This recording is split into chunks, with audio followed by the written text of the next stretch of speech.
It's great to see you. Thank you for joining me. I see a lot of students in the room. That's fantastic. I appreciate your being here. I don't know if it's me or the food, but it doesn't matter. Whatever the reason is, it's great to have you with us.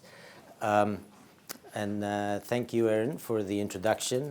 The only thing I would add to that introduction is that I am a Russian-Iranian mix with an Arabic name. And the first few years that I was in this country, I noticed it is not a very good package to go through U.S. airport security systems. But the systems and I have reconciled, and we're okay now. What I want to talk about is this notion of global mindset and its relevance to managers, executives, business people, people who work in the nonprofit sector, but one way or the other have something to do beyond their own borders, outside of their own country. So that's going to be the topic. I'm going to start with a little video.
All right. Just a little example of how things can go wrong when you are dealing with people from other parts of the world.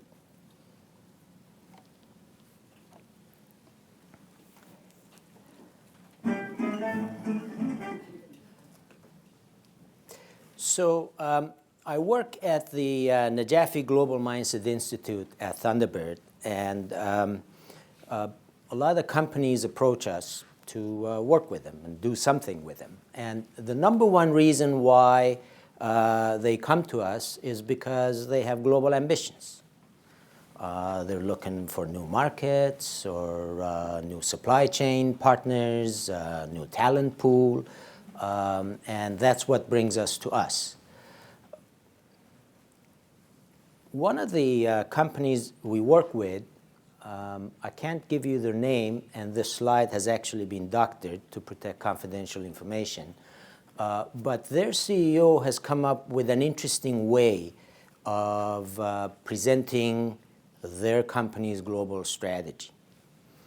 And I want to show this modified version of that slide. This company has many years, several decades, of very successful experience in these 6 countries. They have great reputation, brand name, big market share, reasonable profitability. But the problem they're facing in these countries is the growth rate. The average rate of growth that they expect in these countries is about 3%. So the CEO is not excited, the board is not excited, they want higher growth.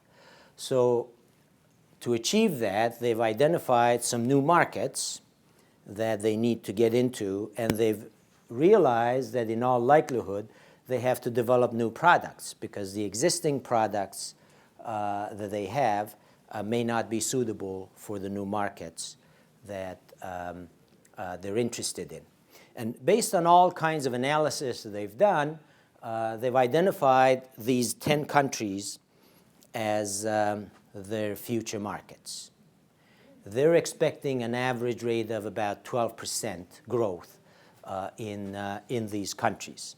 So what the CEO does when he is when he's talking about global strategy of his company to his employees, managers, executives, other groups, he stands here and he starts by saying that the company is very proud of its accomplishments, of its success in these 6 countries. They've done a great job.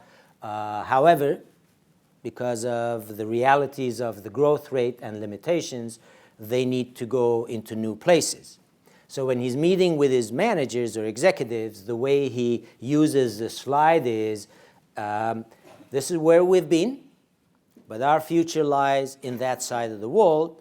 So what this company needs from you, our managers, employees, etc., is to help us, and then he starts walking, move from this side of the world to this side of the world. It takes the CEO less than a second to walk from one side to the other side of the slide, but in that space of less than a second, he is doing some interesting things to his executives and managers, and I've spent a lot of time talking with those people. Look at these flags. Every one of these flags represents a different customer system. Who's the customer in Turkey? Who's the customer in Brazil? What do they want? What can they afford to pay? Every one of these flags also represents a different competitive system. Who are the competitors in Indonesia? Are these the same competitors that we know about, or are they brand new competitors we don't know anything about? And how do we compete with these competitors in these different countries? Every one of these flags represents a different cultural system. If you want to understand how and why things are done in a country, you need to learn something about the culture of that country. So the Saudi culture is very different from the Taiwanese culture, or very different from the Polish culture. So these managers and executives who have to help the CEO achieve his goals have to learn a lot about the cultures of these different countries. Every one of these flags also represents a different political system. Before you make an investment to enter a particular country, you understand the political system, because the political system manages, impacts the business environment. And it also introduces a lot of risks. So before you make an investment, you need to understand what are the risks that I'm getting into. And that's why you need to understand how the government works in China, in Philippines, in Saudi, to make sure you're doing the right thing. Finally, every one of these flags represents a different regulatory system. The regulations are quite different in different countries. And by regulatory system, I don't mean just the regulations that are in the books. but how they are actually implemented, how they are applied. In many countries, you will find that they have very strict rules that nobody pays any attention to. So you need to understand what are the regulations and how are they actually implemented. I'll give you an example. I was in Athens in Greece in 2008 when the economy crashed and the disaster happened, and the Greek government publicly announced that, you know, we've been fudging all the books and lying basically about our financial situation. And of course, the world was surprised that a government would publicly announce that they've been fudging the books. And the Greek executives that I was working with were surprised that the world was surprised. There's nothing special about this. We all knew these are a bunch of crooks. So why is the world surprised? And what happened in that week that I was there was quite interesting. The city of Athens was desperate for money. They needed funds. And somebody in the city hall decided that we need to make sure we're collecting all the taxes, local taxes, from our residents. City of Athens has a special tax. It's swimming pool tax. So if you own a swimming pool in your house, you have to pay a particular tax to the city. So the city hall said, well, let's look at that. How many people are paying their swimming pool tax? So they looked at the books and they saw over 600 households are paying swimming pool taxes. So why? It must be more than that. I mean, only 600. So they hired a satellite company to spy on the backyards and actually count the number of swimming pools. It turned out there were over 17,000 households with swimming pools, but only 600 of them were paying the tax. So the city of Athens ran a big news flash in the local newspaper telling people, now we know who are the people who are not paying their taxes. You know you should pay your swimming pool tax. We're going to come after you and collect it from you. And then on the same page, there was a little ad from a company selling a cover that you could put on the swimming pool to hide it from the satellite. Nothing special. So the way that people react to regulations, the way that they put them together and apply them can be quite different. And it's not just what regulations you have in your books, but how actually they are implemented in the society. So what the CEO is doing when he walks in less than a second from this side of the slide to that side of the slide is he is introducing a large amount of complexity to his managers. And those of you who are students and want to graduate and work in global environments, this is the first thing you need to keep in mind. You are going to be dealing with a larger number of complexity. Look at these flags. You need to learn so much about the political system, the regulatory system, the competitive system. And it's not learning, and I'm not just talking about reading about them. At the end of the day, you need to make decisions.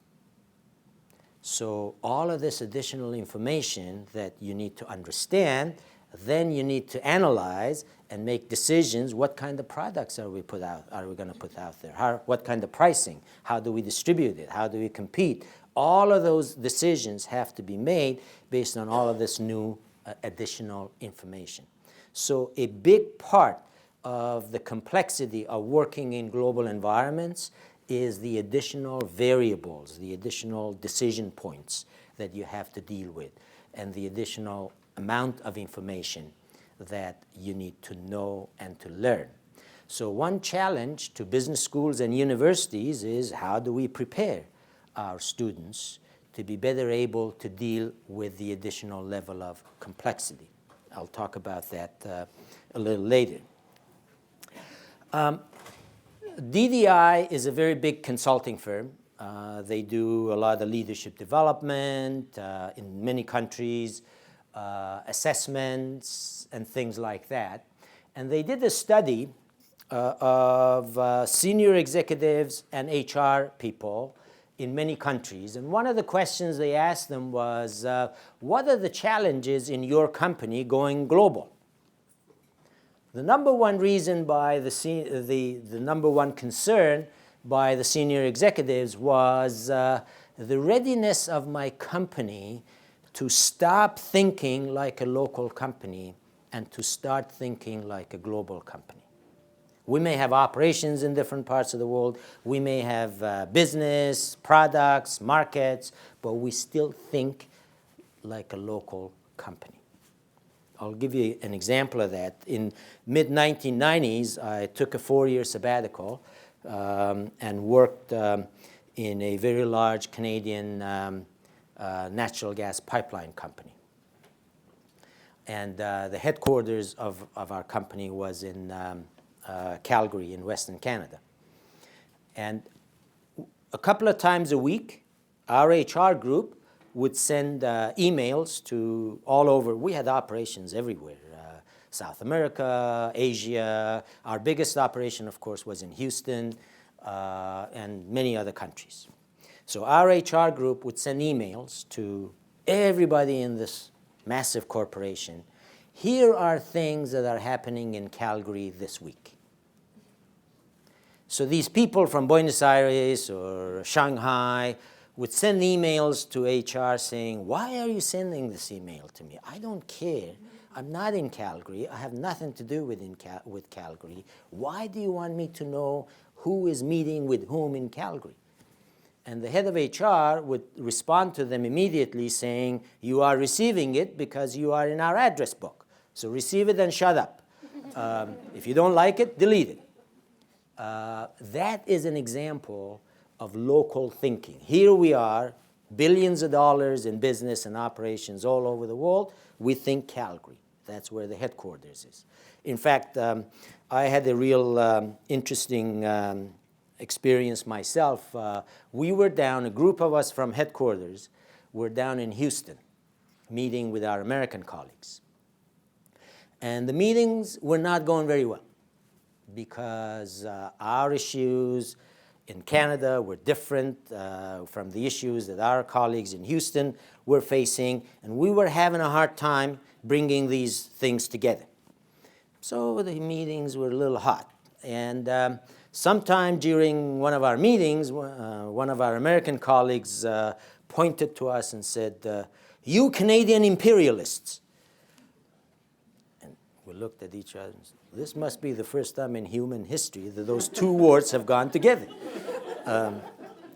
But he was right, because he was getting really frustrated that we, being from Canada, were having a hard time understanding, and we were having a hard time explaining to him why these issues need to be resolved in a particular way. So the point about local thinking is really important. There are natural forces, no matter how big your company is, to think American, to think Canadian, just because you're based, your headquarters happens to be in that country. But when you are in a global operation, the center of gravity is not your city anymore. I mean, if you're seriously global, you need to allow people from different parts of the world to play a bigger role. And that is not easy. That is a major challenge that companies face. Now, the heads of HR, when they were asked the same question, the number one response was, we don't have enough global executives. We don't have enough global leaders who can think globally, who can act globally, who can make decisions globally. Both groups are saying the same thing. They're just looking at it from different points of view. The heads of business unit are more macro, responsible for the business unit. The heads of HR are more interested in leadership development, talent management, so they're looking at the micro individual level, saying we don't have enough of those. By the way, we work with tens of corporations every year. I have yet to see a company that tells me we have an oversupply of global leaders. That has never happened. I don't expect it to ever happen. Despite what University of San Diego is doing in producing globally oriented graduates, there's just not enough of them.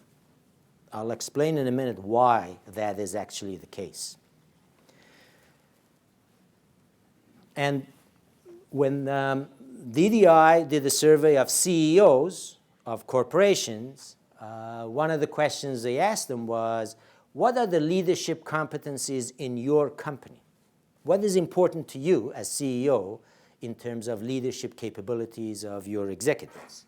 Look at the answers. The number one answer was mobilizing teams. We need executives who know how to mobilize teams, which makes perfect sense because when you're an executive, you have a team of people or several teams of people to report to you who work for you. So your job is to mobilizing them, motivating them, staffing them, supporting them. But look at number two, working across cultures. The CEOs are saying we really need executives who know how to work with people who come from different cultures. Why? Because that is where the growth is. That is where the opportunities are. For many companies, including Chinese companies, growth opportunities are outside of their borders. So the CEOs are saying we need people who understand that and who know how to leverage that. Here's an example of Chinese companies. This was a survey of over 1,000 Chinese corporations who are very active in exports and international business. And the question they were asked was, what are the major challenges in establishing global businesses outside China? And the number one answer mentioned by 72% of the respondents was cultural differences. They're saying we're not exactly sure how to deal with the non-Chinese. So this issue of dealing with people who are different from you, who come from another part of the world, is not an American problem, is not a German problem, is not a Chinese problem, it's a human problem. So that is why companies are struggling with this, and that's why they're putting a lot of resources in trying to figure it out and to help people do a better job of dealing with these issues. By the way, one of my more colorful clients is the Communist Party of China. And the first time that I was invited to Shanghai, I think 4 years ago, to give a talk about global mindset to their officials. And so I was excited, delighted, confused. Communist Party, global mindset. I didn't know why. So at the end of my talk, I asked my host, why am I here? I mean, I'm enjoying it, but why did you invite me? And he said, well, the Communist Party has decided that any executive, any official who wants to get to the very senior ranks of the Communist Party has to develop their global perspective. The Chinese equivalent to global mindset is a global perspective. I thought, wow, that's really interesting, very impressive, how the Communist Party is planning its own future in terms of globalization. Anyway, so what I'm going to do now is share with you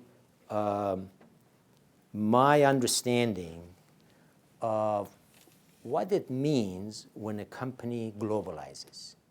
When a CEO says, we want to globalize, go beyond our borders, what does it mean to the people who work for them? And I'm going to share that with you, and I'd love to hear your thoughts with that, about that. So when you are working as a manager, as an employee, as an accountant, as an engineer, doesn't really matter. When you are working for a company that is active beyond its own local borders, your job requires you to learn how to influence. At its core, business is about influence. If you look at any kind of business relationship, it's parties trying to influence other parties. You're trying to sell something to somebody. You're trying to motivate your employees. You're trying to motivate your boss, your colleague. You're trying to get a supplier to give you the product you want. It's all getting somebody or some group doing something, getting something done. That's the essence of the word influence.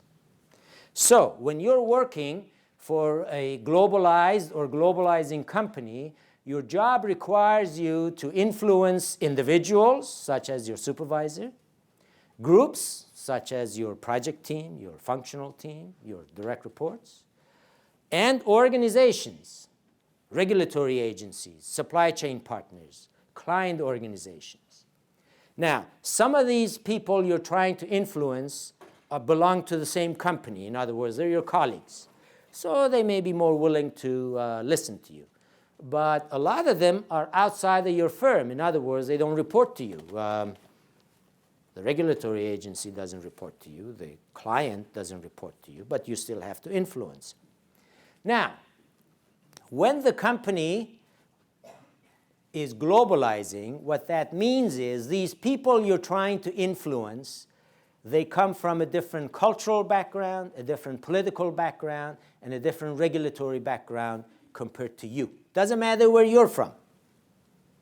The people you are going to interact with are coming from a different cultural background, regulatory background, and political background. Now, when I share this with you, many of you in the room are probably thinking expats. And you're right. Expats are a perfect example of what I'm talking about. But they're not the only example. You may be from San Diego. You may graduate from University of San Diego. You may get a job for an American company working in San Diego. But guess what? Your customer is Russian. Your supplier is Mexican. Your strategic partner is Taiwanese. And you have to work with them. In other words, the point I'm making is not about geography. It's about the distance between your way of doing things and other people's way of doing things. Location could be the same, could be different.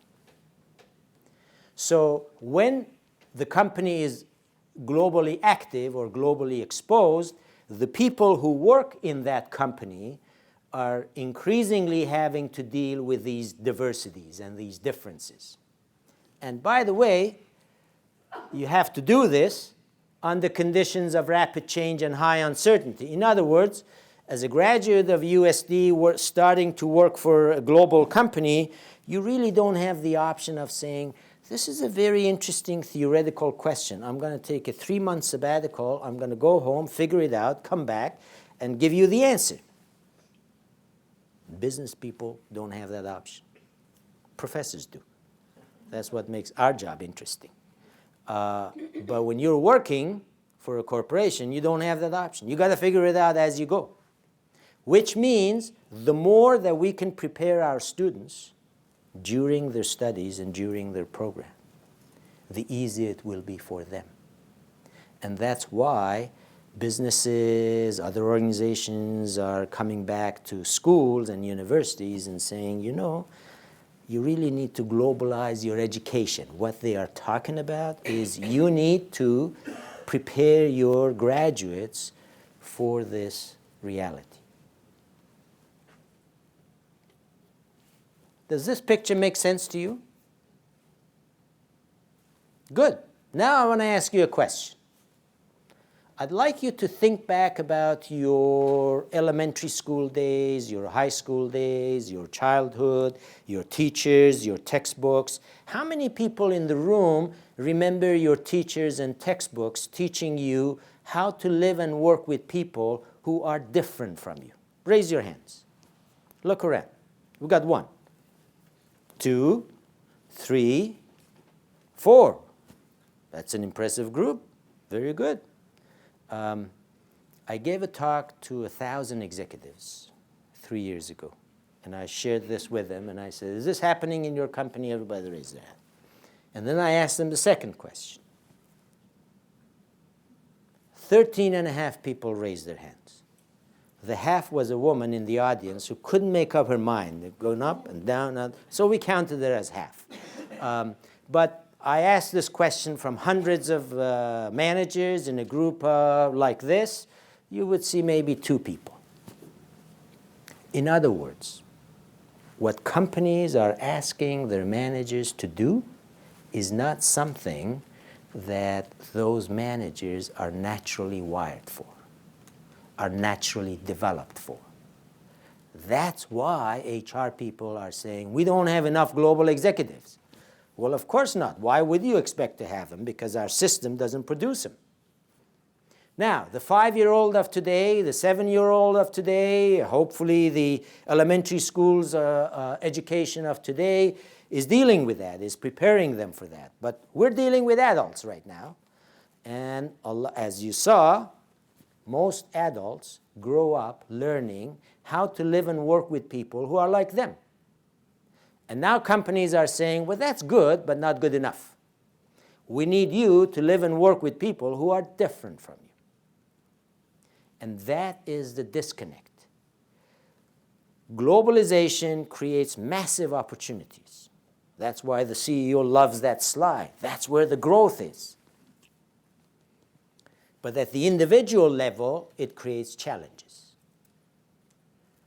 So companies are spending massive amounts of money helping their managers figure this thing out, and universities increasingly need to do a better job of preparing their graduates for this.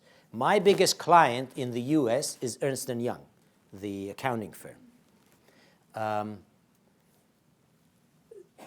Ernst & Young and the other 3 members of the big 4 accounting firms are now going to accounting departments, telling them, look, it's much cheaper and much easier for you to do this than it is for us. So you do it.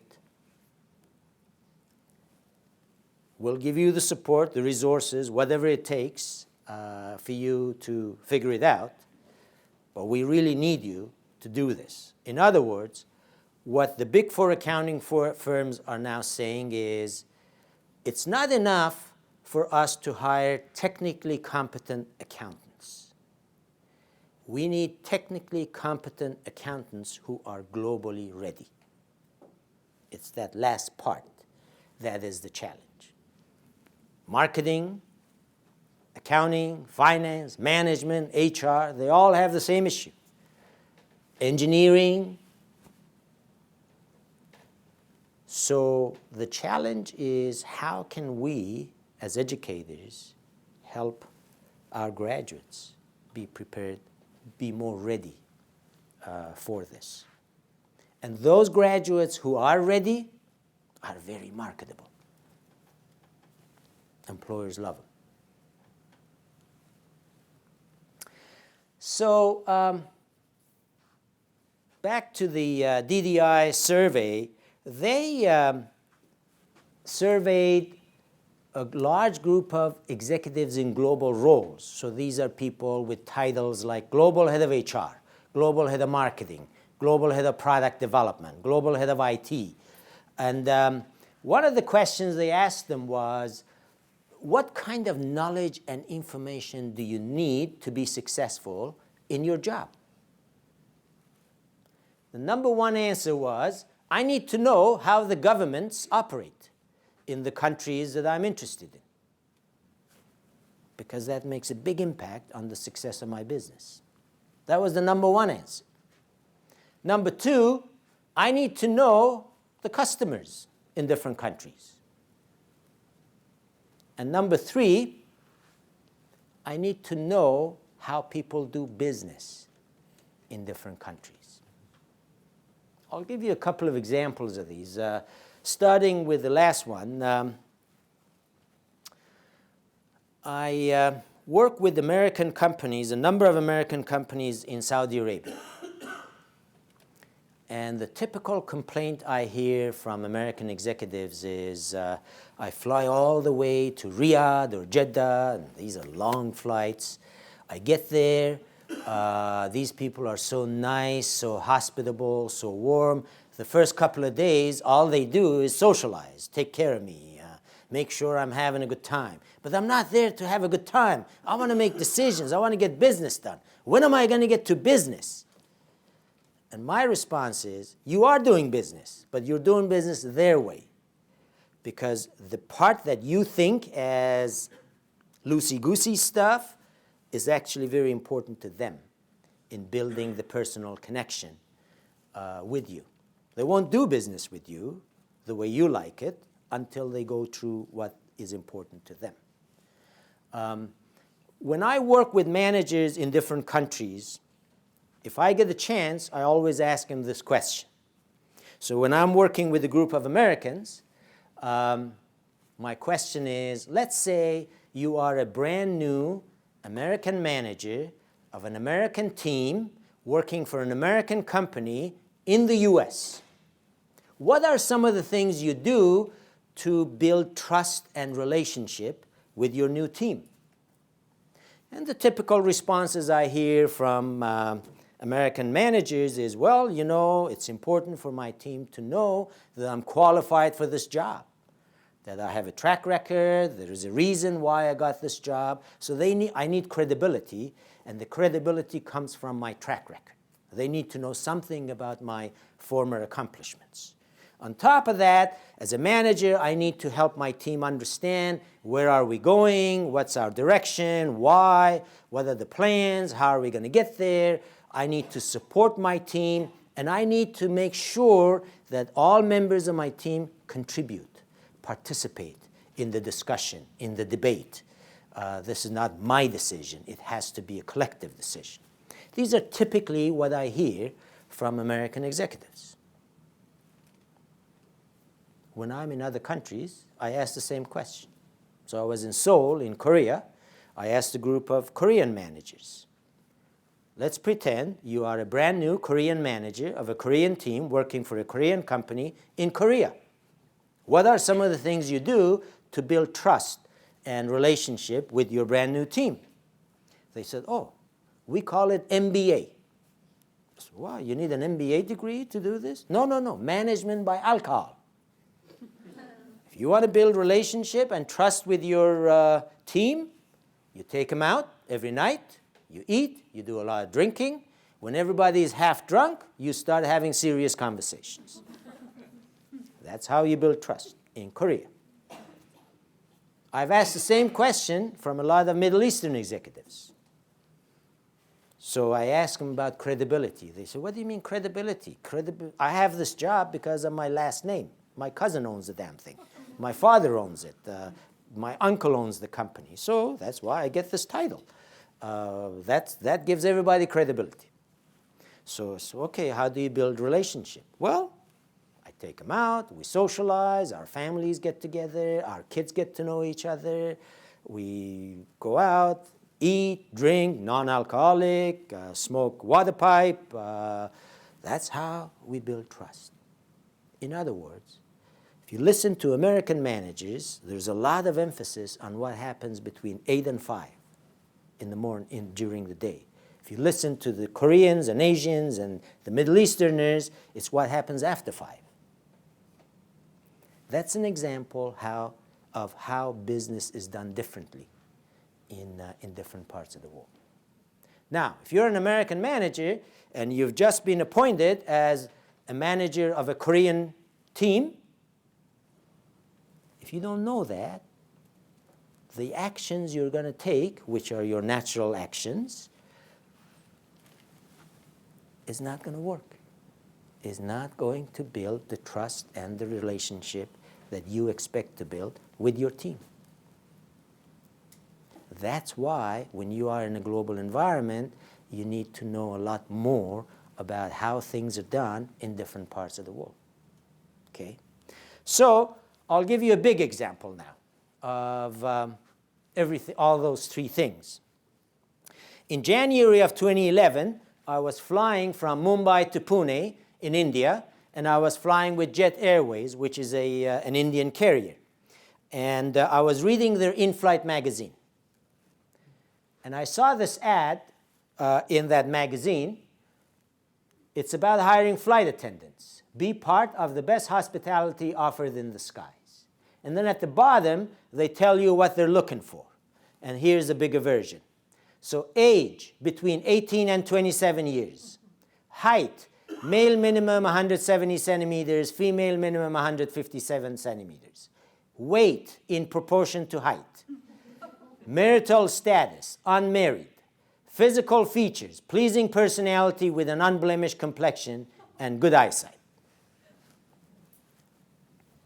Do we have HR people in the room? Or lawyers? A number of these things that I just read to you are illegal in the US, in Canada, European Union, age, for example. Some of them are unacceptable HR practices in this country. So I was showing this ad to a group of Saudi executives. And I said, what do you think? They said, yeah, that's a very good list. I said, did you know that some of these things are illegal in the US? They said, yeah, that's why you have all those old flight attendants on your planes. Very logical.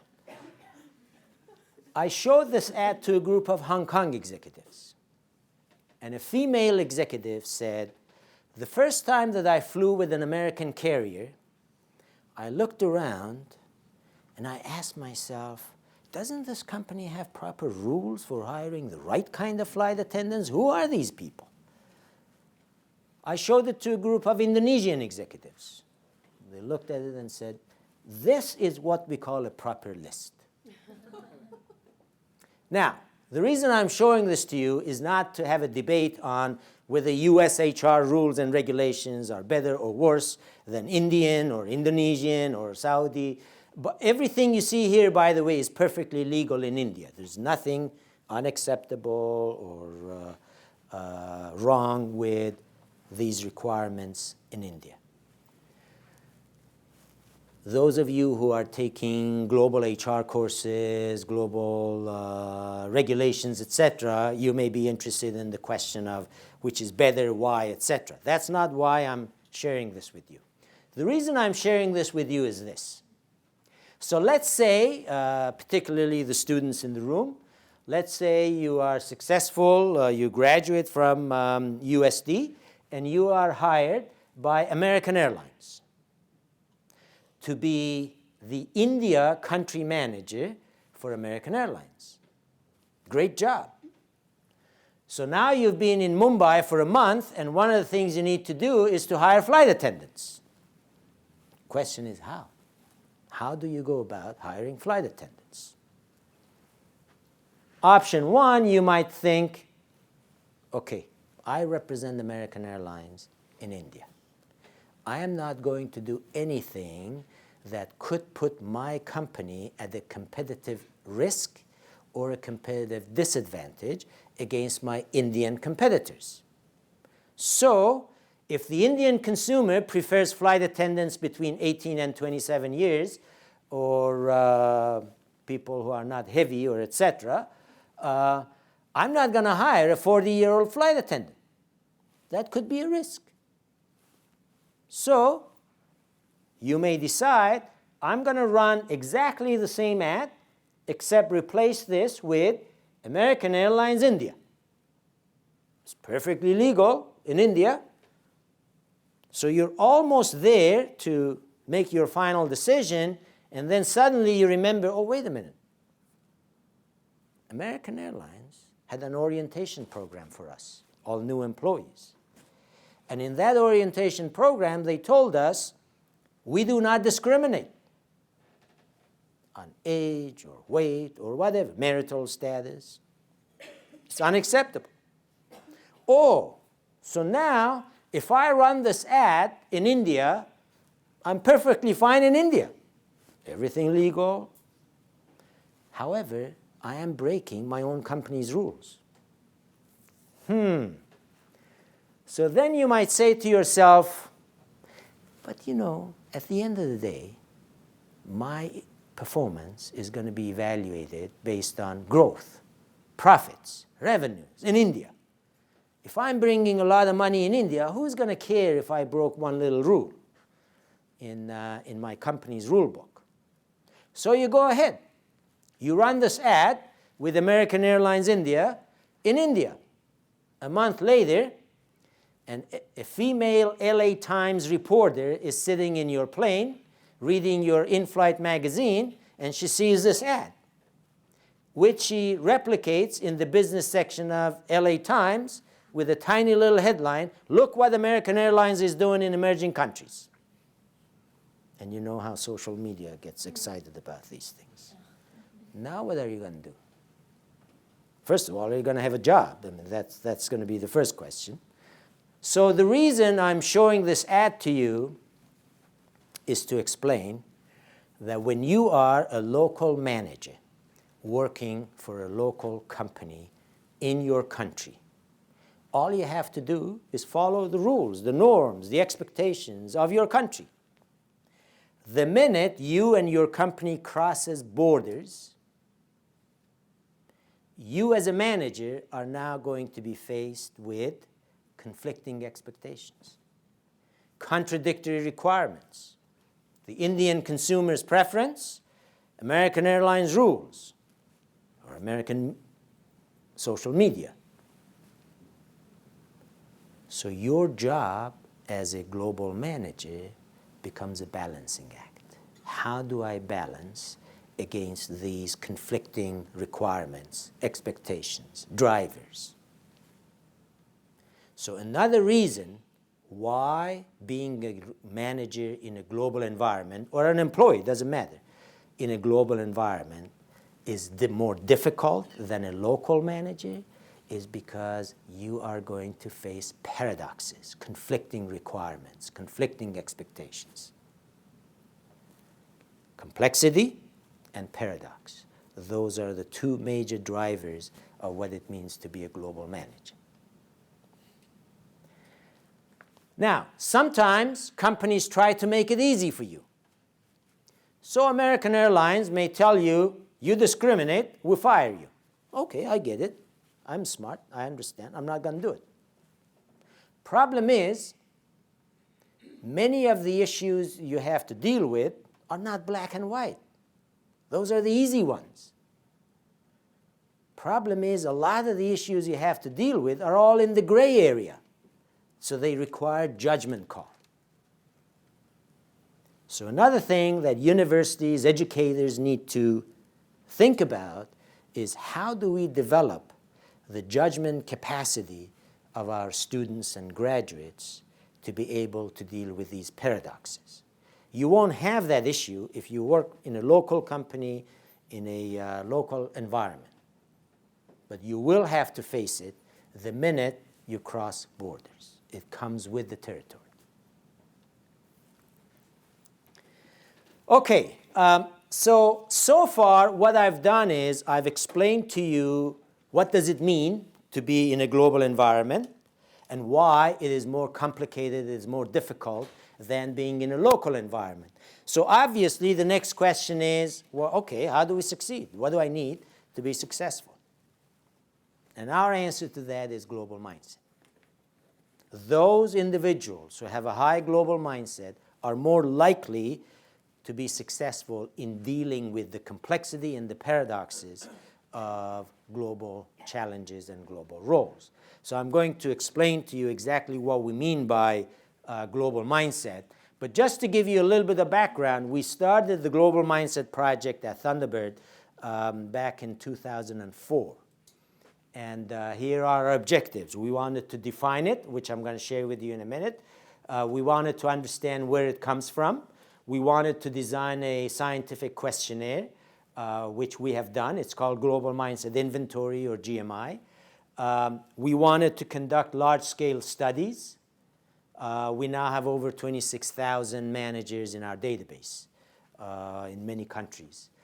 We wanted to examine the impact of Thunderbird MBA programs. We also work with about 40 other business schools looking at the impact of their MBA programs.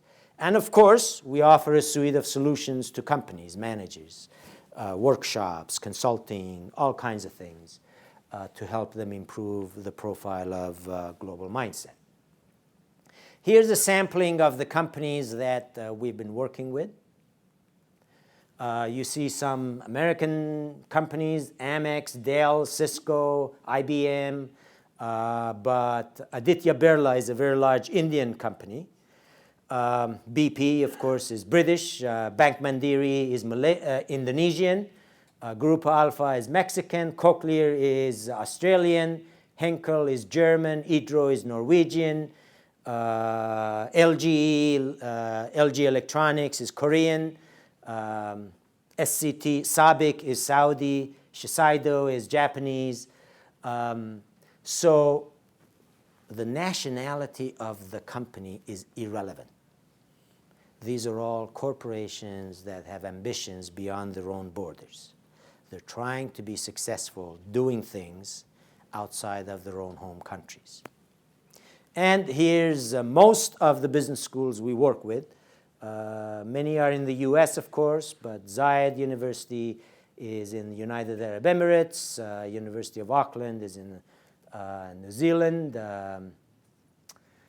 FIA is a private MBA school in Brazil. Laval is in Montreal in Canada, and a few others. So here's how we define global mindset. We define it as a set of individual qualities and attributes. If you have a high level of those attributes, it makes it easy for you to influence people who are different from you. If you have a low level of those attributes, it makes it hard. It causes challenges in your ability to influence people who happen to be different from you. As part of our research, we interviewed 217 executives in 23 cities in Europe, Asia, and US. And one of the questions we asked them was, what does global mindset mean to you? How would you define it? Here are a few answers. So one executive said, global mindset to me means that the individual has a global passport, but in their head. In other words, the ability to see multiple perspectives at the same time. Another one said, it's the ability to understand the similarities and differences among cultures and the reasons. Obviously, culture is a big part of global mindset. Someone else said, I think it's a natural curiosity to learn more about other cultures. If you do not have curiosity, interest, passion about other cultures, other ways of doing things, other countries, other peoples, stay away from global roles. They're going to be painful. Another executive said, rather than being frustrated and intimidated by the differences, enjoying them and seeking them out because you find them fascinating. In other words, you can think of global mindset as your attitude towards diversity of thought and diversity of action. Someone who has a high global mindset, his or her reaction to diversity of thought and action is, wow, this is interesting. I'm going to learn something out of this. And it's going to be fun. Doesn't mean it's going to be easy, but I'm going to enjoy it. Someone who has a low global mindset, his or her reaction to diversity of thought and action is, what's wrong with these people? How come they do everything wrong? How come they don't understand me? How come I don't understand them? In other words, a stressed, confused reaction to diversity. Finally, my own favorite definition, being comfortable with being uncomfortable in uncomfortable environments. For most people, our comfort zone is being with people who are like us. So when we are dealing with people who are unlike us, who are different from us, we are out of our comfort zone. Someone who has a high global mindset, his or her reaction is, okay, that's fine, I'll figure it out. Someone who has a low global mindset is quite uncomfortable and stressed and wants to get out of that relationship, that environment, as soon as they can.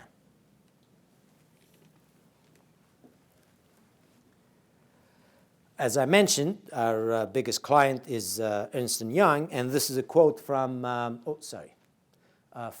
Jim Turley, who retired recently as their chairman and CEO. To succeed in this complex business environment, leaders will need to adopt a set of characteristics and traits. We call that global mindset, that enables them to move fluidly across different cultures. His problem is, and EY's or Big Four problem, is how do we get people in different countries, in our offices, partnerships in different countries to work together. That is their biggest issue. That's what he's talking about. So he's looking at individuals who can cross that border, who can easily and fluidly work with people who happen to be from another part of the world.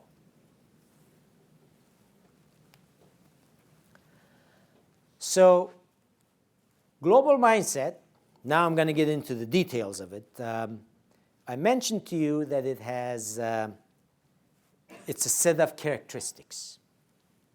So all the work that we've done shows that global mindset consists of 3 dimensions. We call them capitals.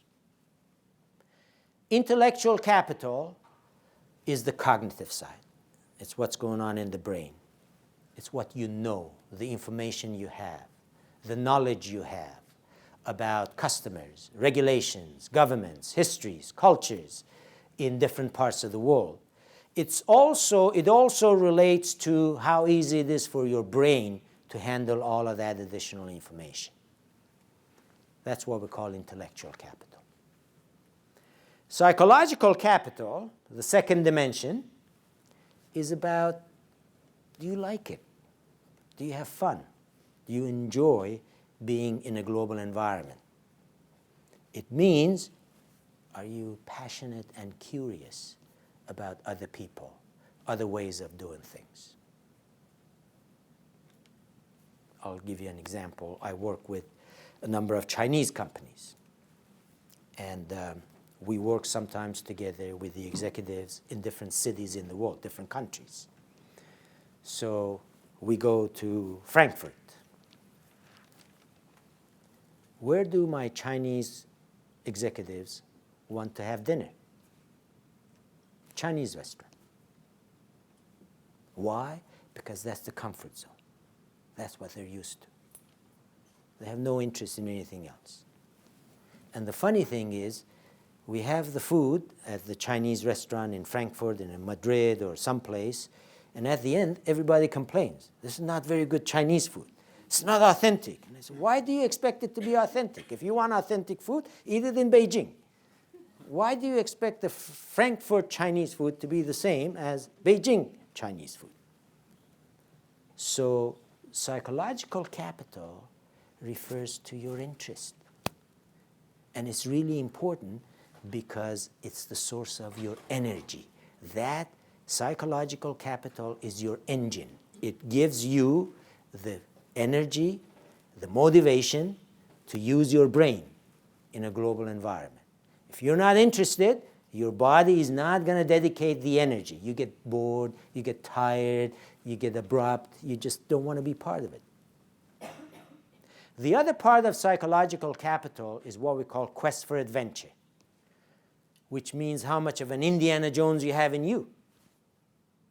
How willing you are to push yourself, to try new things, because when you are in a global environment, sometimes you have no idea what's going to happen next. So if that makes it impossible for you to operate or puts so much pressure on you, maybe you're not the right person, or maybe you have to deal with that issue. So that's what we mean by psychological capital. And social capital is about how you actually behave in a global environment, how you communicate with people who happen to be different from you, how you connect to them emotionally, how much experience you have negotiating agreements, contracts with people from other parts of the world. How many people do you know, friends, professional colleagues, who happen to be from other parts of the world? And the last thing about social capital is what we call diplomacy, which means how easy it is for you to bring divergent views together. Because when you're dealing with a bunch of people from different parts of the world, the way they define the problem may be different. The methodologies they use to solve the problem may be different. The solutions they come up with may be different. But as a global manager, your job is, okay, now how do I bring closure to this? How do I get agreement on a decision? So a big part of social capital is your ability to manage diversity of thought and diversity of action. So here are the specific details of what I just went through quickly. Intellectual capital consists of global business savvy, which means how much you know about customers, markets, competitors. Cosmopolitan outlook, which means how much you know about cultures and histories and governments, etc. And cognitive complexity, which means how easy it is for you to deal with all of this. Psychological capital consists of three elements: passion for diversity, quest for adventure, and self-assurance, which means how confident you are in your own ability to succeed in a global environment. And finally, social capital also has three elements.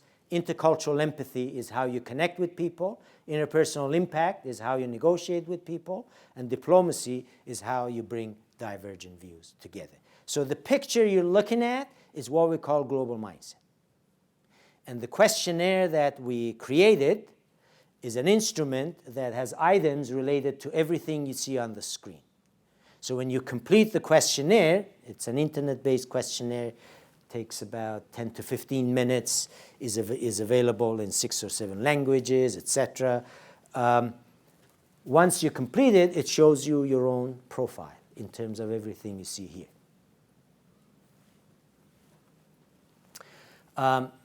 A little bit about the instrument. As I mentioned, internet-based. It comes in self-assessment and 360 version. We do not use 360 versions with academic institutions. It's just too complicated. We use self-assessment.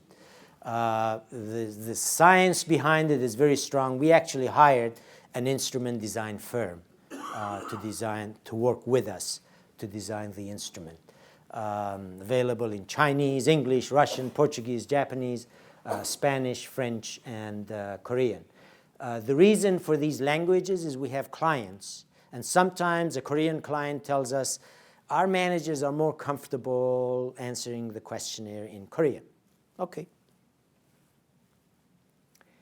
And it comes in several versions. There's a corporate version, there's a student version, and there's a nonprofit version, because our clients are in different sectors. And those of you who are interested in learning more about how to develop global mindset, we wrote this book with my colleague, Dr. Jenny Walker, called Developing Your Global Mindset. It has its own website, developingglobalmindset.com. It's over 600 pages of actionable suggestions. It's not a regular book. So you can pick what you're interested in, and you get into, okay, how do I develop it? How do I improve it? The reason we wrote this book was we heard quite a few managers tell us, okay, I've looked at my report, now I know I suck. What do I do now? Help me out here. So we said, okay. So we worked with 100 managers and 12 senior executive coaches to write this book.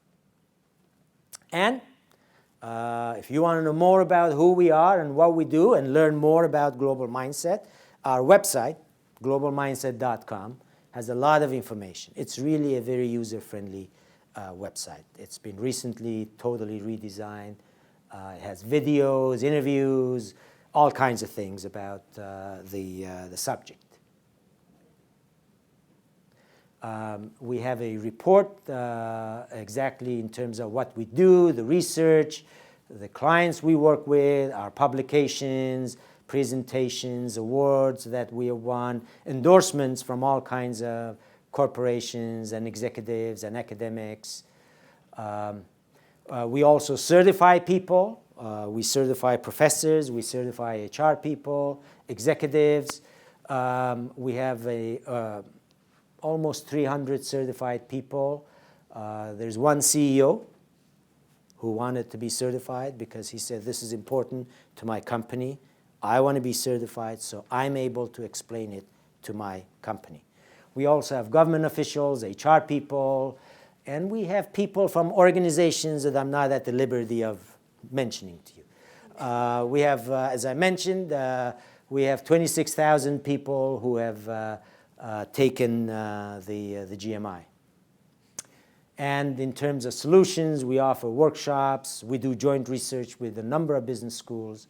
We do, of course, assessments, facilitator workshops, etc. Oh, a new product that we've developed is this Global Leadership Assessment Center, which is 2 days in the life of a global leader. It's a series of simulations that assesses the capability of a manager to be in a global environment. It's really a cool way of doing it. There's more. I'm not going to go through the detail of this. This is more information about the center. And that brings me to the end of my presentation. Thank you very much. Thank you.